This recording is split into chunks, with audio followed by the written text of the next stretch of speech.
What is up, Cradix? So, over the weekend, we got some news about the future of GTA Online for 2023. A lot of people are wondering if we're going to continue to get DLCs with major content for this year like years past. So, Joe Donnelly on gamesradar recently had an interview with Scott Butchard, who's the design director at Rockstar North, plus Chris Bell, who's the lead designer at Rockstar North as well. Now, usually interviews like this don't usually happen.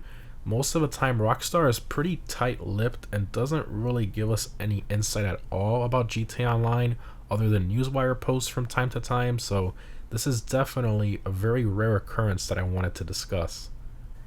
Now, I will leave a link to this article down below if you want to read it for yourself if you haven't already. It's a very interesting read with a lot of information we sort of already know about.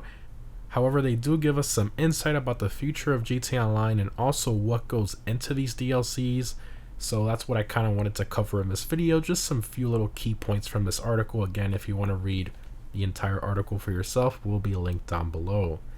So firstly, Butchard states that GTA Online will continue to be free as it always has. I mean, not really all that surprising there. Kind of the usual thing for GTA Online. Rockstar knows they'll make more money if they do the whole shark card thing rather than selling an update to a smaller audience for a set price. But anyways, continuing, they talk about how they realize over time that the experience in these updates works better when they're able to be played solo, which definitely makes a lot of sense with most of the recent DLCs pretty much since the Kaio update, which can pretty much be played solo in their entirety. Continuing to lead designer Chris Bell, he states that it's always been a challenge when coming up with new updates that keeps things fresh while also appealing to both newer players and also veteran players as well, which again makes a lot of sense. He goes on to state that part of the decision process with new updates is how they complement other areas of the game, while at the same time offering something new to engage with. So what I gather from this is that their goal for these updates is to use other parts of the map for new engaging activities or even businesses, which has pretty much been the recipe for GTA Online updates, a new property location with a business incorporated into it somehow, so I guess that's going to continue. Also, he talks about how they are continuing to identify and consider player feedback. That's great news. I'm glad that they're still continuing to listen to the community, but it's more like selective listening because a lot of things are still broken. However, the next thing he says does make sense. He states that some of the game's simplest fixes can be the most challenging to implement at times, so it's going to take some time for a lot of the community's desired changes to be made. So yeah, I mean, this makes sense considering the bulk of the game's coding is about 10 years old at this point. I'm sure when they change one thing, it probably breaks 100 other things, so definitely makes a lot of sense there. Also, he confirms that the community requested improvements will continue for future updates, which is great to see. Continuing back to design director Scott Butchard, he talks about how they took inspiration from the green versus purple alien gang wars players came up with back in 2020 for the recent Sprunk versus Ecola event. However, it's not only from large-scale events like that, they also take some inspiration from forums, videos, and even in-game screenshots as well of what players are doing.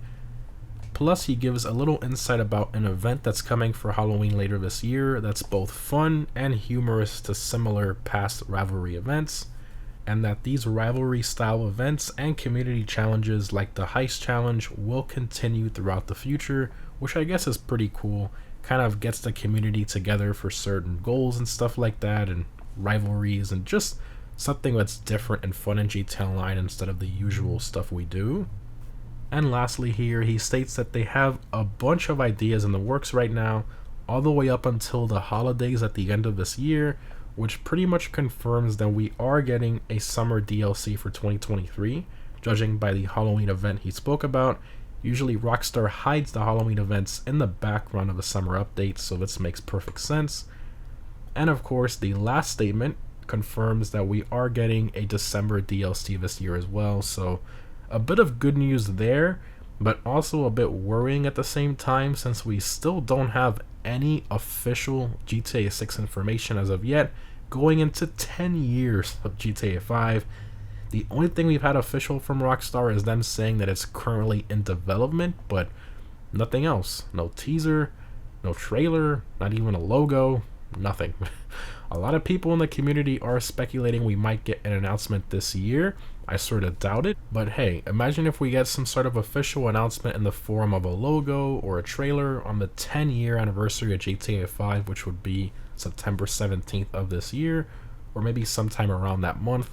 Honestly, I still highly doubt it, but it's still a possibility. I hope 10 years means something to Rockstar other than just a random event week with some clothes and stuff, but only time will tell. Anyways, guys, hope this was helpful. DLCs will continue throughout 2023.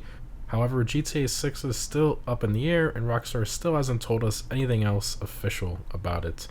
Anyways, guys, thanks for watching, and I'll see you in the next one.